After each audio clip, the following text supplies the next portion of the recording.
एक राजा बहुत भगवान के भक्त थे। वे एक संत के पास जाया करते थे और उनके साथ सत्संग किया करते थे। उन राजा ने अपने लिए एक नया महल बनवाया था। पहले उनके पास कई महल थे, पर अब ऐसा महल बनवाया जिसमें आराम की सारी चीजें थीं और उसमें ज्यादा ठाट बाट से रहने की सभी व्यवस्थाएं की गई थीं। राजा जी ने संत के पास जाकर कहा, महाराज, एक दिन आप चलो, हमारी कुटिया पवित्र हो जाए। संत जी उनके साथ चले गए। राजा ने बहुत बार कहा तो संत जी ने महल में अंदर प्रवेश किया। राजा ने संत को महल दिखाना आरंभ किया और बताने लगा कि यहाँ हमारी पंचायत बैठेगी, यहाँ हमारी रसोई बनेगी, ये जगह मैं स्नान करूँगा और ये मेरा बगीचा है। महल के कई कोनों को एक एक करके वो राजा उन संत जी को दिखाने लगे। संत जी चुपचाप देखते रहे, कुछ बोले नहीं।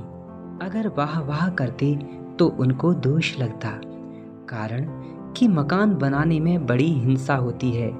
बहुत सारे जीव मरते हैं। चूहे, सांप, गिलहरी आदि के रहने और चलने फिरने में भी आड़ लग जाती है, क्योंकि जितने हिस्से में मकान बना होता है उतने हिस्से में अब ये जीव जा नहीं सकते।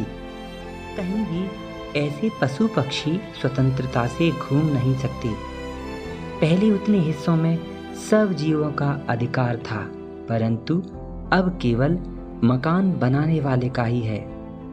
संत जी ये सोच रहे थे, कुछ बोले नहीं। राजा ने समझा कि महाराज को मकान पसंद नहीं आया। राजा लोग चतुर होते हैं, तो आखिर राजा ने पूछ ही लिया, महाराज, महल में कहीं कमी रह गई क्या? संत जी बोले, बड़े बड़े कुशल कारीगरों ने महल बनाया है, उन्होंने कोई कमी बाकी नहीं छोड़ी। जहाँ कमी दिखी भी उसको पूरा कर दिया, परंतु एक बड़ी भारी कमी है। राजा को बड़ा आश्चर्य हुआ और पूछा, कौन सी महाराज? संत बोले, वो कमी ये है कि इसमें जो दरवाजा रख दिया है ना, ये दरवाजा नहीं होना चाहिए। दरवाजे के बिना महल क्या काम आएगा? ये राजा बोले। तब संत जी बोले कि तुमने ये महल क्यों बनवाया है?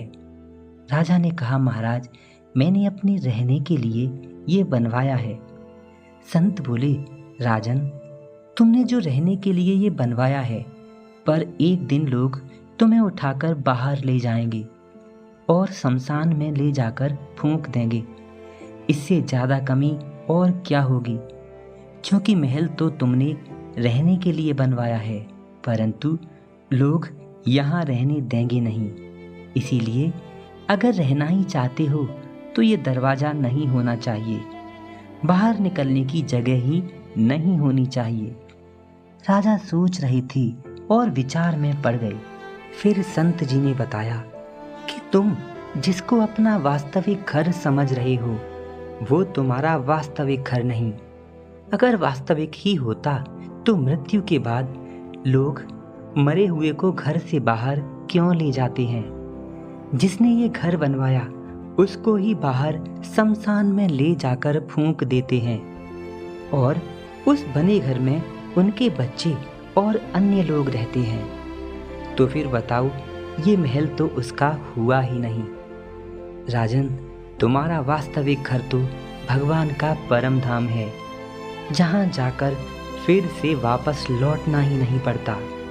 वहाँ से कोई नहीं निकाल सकता। ये कहानी हमें ये शिक्षा देती है कि हम जो जोड़ रहे हैं और भविष्य के लिए अंधे होकर इकट्ठा कर रहे हैं, क्या ये सब हमारे संग जाएगा? क्या अंत समय ये हमारे काम आएगा? नहीं मित्रों, इसीलिए आप जो भी कर रहे हैं इसमें भगवान का भाग अवश्य रखें, क्योंकि इन सब के बाद भगवान के यहाँ ही हम सबको जगह मिलेगी और वो जगह ही हमारी परमानेंट जगह होगी। आशा है आप इस वीडियो के भाव को समझ गए होंगे। इसीलिए आपसे ये विनती है कि आप जो भी अर्निंग करते हैं, जो भी भविष्य के लिए जोड़ रहे हैं, कृपया वो अपने लिए ना जोड़ें। उसमें भगवान का हिस्सा भी अवश्य रखें, क्योंकि अंत समय आपको भी वहीं जाना है जहाँ परमपिता परमेश्वर रहते हैं।